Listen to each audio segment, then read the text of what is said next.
Hello दोस्त, सारी classes में आपका स्वागत है। आज क्लास 10 का बहुत ही इम्पोर्टेंट प्रश्न कराएंगे। जितने भी प्रश्न देंगे सब बोर्ड एग्जाम के व्यू से बहुत ही इम्पोर्टेंट होंगे।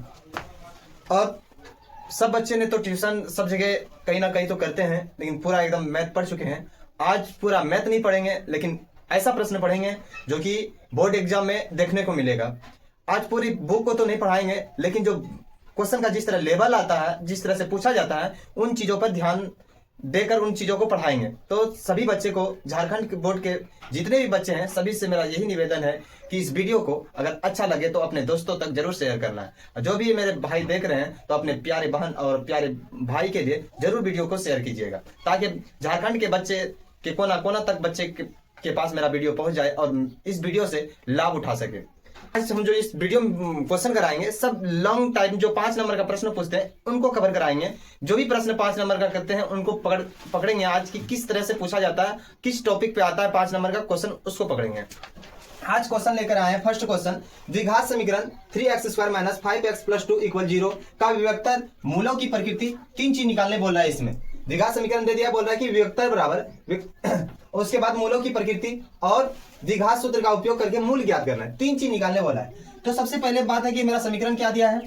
समीकरण जो दिया है वो दिया है 3x² - 5x उसके बाद +2 = 0। तो ये किस फॉर्मेट में तो देख लेते हैं। ये है ax² + bx + c = 0। तो a के जगह पे क्या है, मेरा 3 है, तो a का मान क्या हो गया 3। b के जगह पे क्या है 5 है, नहीं b के जगह पे क्या है -5 है। उसके बाद c के जगह पे क्या है, c का मान क्या है 2 है, तो यहाँ पर 2 लिखेंगे, c का मान क्या है 2। अब इन्हीं पर बैठाएंगे और पहला क्वेश्चन क्या है, विभक्तर बराबर निकालना है, जिसको d बोलते हैं। विभक्तर क्या है, तो विभक्तर कैसे निकालते हैं। पहला क्वेश्चन क्या पूछा है, विभक्तर जिसको d बोलते हैं। d बराबर फॉर्मूला क्या होता है, b² - 4ac, b² - 4ac। तो b² का मान क्या है -5 है, क्या है -5 है। बिहार बोर्ड और झारखंड बोर्ड में इन्हीं द्विघात समीकरण से क्वेश्चन ना पूछे, विभक्तर बराबर मूलों की प्रकृति और द्विघात समीकरण का उपयोग करके मूल ज्ञात। साल में ऐसा नहीं गया है कि क्लास 10 में ये प्रश्न को नहीं डाला है। भले यहाँ पर वैल्यू कुछ अलग दे देगा, लेकिन क्वेश्चन जरूर पूछता है। तो मेरे जितने भी वीडियो को देख रहे हैं, जरूर इसको जितने भी किताब में है इनको बना लेना है, चीजों को समझ लो कि कैसे इसको बनाते हैं। तो यहाँ पर b का मान क्या है -5 है, तो -5 का square -4ac, 4 Guna ac। a का मान क्या है, a का मान है 3 गुना c का मान क्या है 2।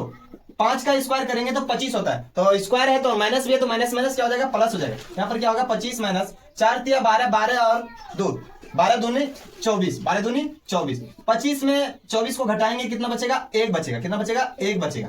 तो यहाँ पर मेरा d बराबर कितना आया, d बराबर जो आया मेरा वो 1 आया। कितना आया, 1 आया।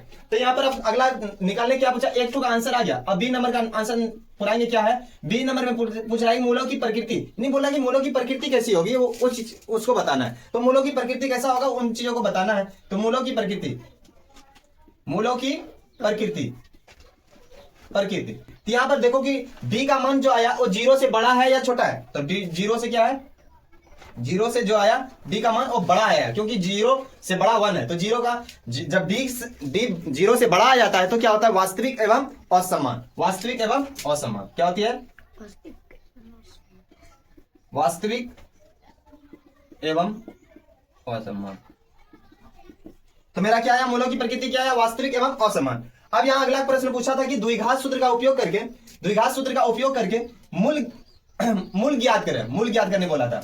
मूल ज्ञात करेंगे तो यहाँ पर जगह नहीं है, ऊपर में बनाते हैं। तो मूल ज्ञात कैसे करेंगे, तो यहाँ पर सी नंबर को हल करेंगे, जिसको बोलते हैं द्विघात सूत्र का उपयोग करके क्या निकालना है, मूल ज्ञात करना है। सी नंबर द्विघात सूत्र क्या होता है, x बराबर -b ±√d बटे 2a। उसके बाद क्या होता है, -b का मान क्या, माइनस ये मेरा क्या है, सूत्र में भी आ गया माइनस, और b का भी मान है माइनस। पहले इसको बाहर, माइनस सूत्र का माइनस है तो बाहर में रखेंगे उसको माइनस। उसके बाद यहाँ पर b का मान क्या है, b का मान यानी 5 है। उसके बाद यहाँ पर क्या लिखेंगे, प्लस और माइनस और √d। d का मान क्या आया है 1, कितना आया है 1 बटे 2। ए का मान कितना है, ए का मान मेरा दिया हुआ है 3, ए का मान कितना दिया है 3। यहाँ प्लस माइनस माइनस क्या हो जाएगा प्लस, तो 5 माइनस यहाँ पर क्या होगा प्लस माइनस रूट अंडर, जब इसको एक से रूट से बाहर करेंगे तो इसका वैल्यू कितना होता है 1 होता है। और यहाँ पर क्या होगा 3 दूनी 6। अब यहाँ पर देखना कि एक बार क्या लिखा जाता है, यहाँ पर प्लस और माइनस का चिन्ह है, एक बार प्लस को लिया जाता है एक बार माइनस को लिया जाता है। तो यहाँ पर क्या होगा प्लस एक बार 5 प्लस 1/6, उसके बाद 5 माइनस 1/6। अब इसको हल करेंगे तो क्या होगा 5 1 6, 6/6, और दूसरा क्या होगा 6 5 में 1 जाएगा तो 4/6, इसका आधा 2, इसका आधा 3। जब इसको हल करेंगे इसको कटाएंगे तो क्या होगा एक बार में कटेगा, तो यहाँ पर 1 कोमा क्या आएगा 2/3। यही आया क्या द्विघात सूत्र का उपयोग करके मूल आया 1 और 2/3, यही तो मेरा आंसर है। कितना आसान है, और 5 नंबर यहाँ से दिलाता है एग्जाम हॉल में, तो कितना आसान है। इसी तरह का प्रश्न आएगा लेकिन वैल्यू कुछ अलग रहेगा, लेकिन क्वेश्चन क्या रहेगा सेम रहेगा, इसी टॉपिक पर रहेगा, इसी तरह रहता है। 5 नंबर फिक्स है झारखंड बोर्ड में, लूट लो ये 5 नंबर। कितना आसान चीजें हैं और इतना अच्छा बता रहे हैं, चीजों को समझा रहे हैं। यहाँ पर क्या बोला द्विघात समीकरण 2x² - 6x + 3 = 0 का विभक्तर मूलों की प्रकृति, 3 चीज पूछा, विभक्तर निकालने पूछा है, मूलों की प्रकृति और द्विघात सूत्र का उपयोग करके मूल ज्ञात करना है। तो वही कहानी यहाँ पर है। समीकरण क्या है मेरा 2x² - 6x + 3 = 0। यहाँ पर मेरा a बराबर क्या दिया है, a बराबर क्या दिया है, a बराबर जो दिया है मेरा वो 2 है, और b बराबर क्या है -6 है, और c बराबर क्या है 3 है। क्या है 3 है। यहाँ से आगे हम बढ़ेंगे, चीजों को समझाएंगे। यहाँ पर पहला प्रश्न क्या है, अभी कुछ नहीं, जो चीज दिया था उन चीजों को लिखे हैं। पहला प्रश्न बोला है विभक्तर बराबर। विभक्तर बराबर कैसे निकालते हैं, जिसको डी बोलते हैं विभक्तर बराबर।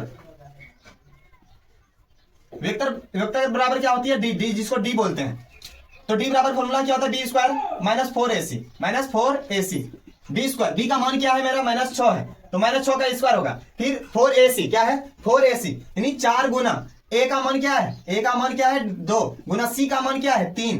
तो यहाँ पर क्या होगा 6 का स्क्वायर करेंगे तो 6 के 36, माइनस माइनस क्या हो जाएगा माइनस माइनस प्लस, तो 36 माइनस 4 दूनी 8, 8 तिया 24। यहाँ पर क्या होगा 36 में 24 को घटाएंगे तो कितना बचेगा 12। यहाँ पर मेरा डी का वैल्यू कितना आया 12। तो डी देखो यहाँ पर 0 से बड़ा आया कि छोटा आया, तो 0 से बड़ा आया डी, क्योंकि 0 छोटा है 12 से, तो डी बराबर कितना आया 12, यानी 0 से बड़ा आया डी। तो यहाँ पर 0 से जब बड़ा आ जाता है कोई नंबर तो वहां क्या लिखते हैं वास्तविक एवं असमान। अगर 0 के बराबर आते हैं, डी बराबर 0 आते हैं, तब बोलते हैं कि ये समान है। तो यहाँ पर अब यहाँ पर अगला प्रश्न क्या बोला था कि दूसरा बी नंबर में ये ए नंबर था, ये कि अगला है बी नंबर प्रश्न पूछा है मूलों की प्रकृति। मूलों की प्रकृति मूलों की प्रकृति कैसे निकालते हैं। यहां पर क्या दिया डी से क्या है डी से छोटा है कौन 0, नहीं 0 से बड़ा आ गया डी। तो यहां पर लिखेंगे वास्तविक एवं असमान। कुछ नहीं है इन चीजों को लिखने में, जब डी से बड़ा आ जाए 0 से बड़ा आ जाएगा तो वास्तविक एवं असमान। तो यहाँ पर अगला हम ये मेरा आंसर हो गया। अब यहाँ पर अगला द्विघात सूत्र का उपयोग करके मूल ज्ञात करने बोला है। सी नंबर क्या निकालने बोला है, सी नंबर में द्विघात सूत्र होता क्या है, उन चीजों को लिख लो पहले। द्विघात सूत्र क्या होता है, एक्स बराबर -b + √d/2a। ये मेरा क्या था द्विघात सूत्र। उसके बाद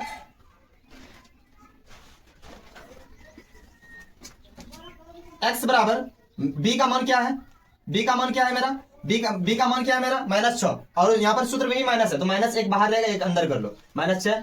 फिर प्लस माइनस √d, d का मान कितना है 12, कितना है 12 बट्टे क्या है 2a। a का मान कितना है, a का मान मेरा यहाँ 2 है तो 2 देंगे। फिर उसके बाद क्या होगा प्लस माइनस माइनस प्लस, यहाँ पर क्या 6 प्लस माइनस, उसके बाद √। जब 12 को तोड़ेंगे तो कैसे टूटेगा ये 6 2 3।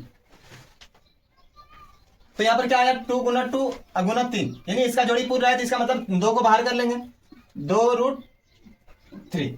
ये मेरा आया रूट से बाहर, और यहां पर 2 दूनी 4 हो जाएगा।